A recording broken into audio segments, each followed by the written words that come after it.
प्रणाम हम किरण शर्मा। हम मंजू शर्मा अपने चैनल पर स्वागत करै छी। नमस्ते प्रणाम सब दीदी भाई जी के प्रणाम, सब यूट्यूब फैमिली के प्रणाम, दाई माई दीदी चाची जते सब बेसर के प्रणाम कहै छी। और ऐसा में विदाई होवे वाला छै, ऐसा में सासुर जथिन, हम दोनों देवरानी जेठानी जा रहल छी। पूर्णिमा खत्म सेहो भ जथिन, पूर्णिमा है कार्तिक पूर्णिमा छै, ऐसा में सासुर जथिन, हम दोनों देवरानी जेठानी सामा विदाई गीत गावे जा रहल छी। अहाँ सब जरूर सुनब और कमेंट करके जरूर बताएब गीत किनका सबके पसंद है, और लाइक सब्सक्राइब शेयर करे के नहीं भूलब। और खास करके हमरा सबके प्यार से बहुत प्यारा सा गीत है, सब जरूर सुनब। बहुत प्यारा सा गीत है, सब जरूर सुनब, कमेंट जरूर करब।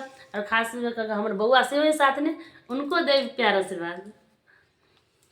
उतारा ही राजा सका पड़िया एक है आयल, इका पड़िया एक है आयल, बैसी गेल बाबा के दुआर उतारा ही राजा सका पड़िया एक है आयल, इका पड़िया एक है आयल, बैसी गेल बाबा के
बाय।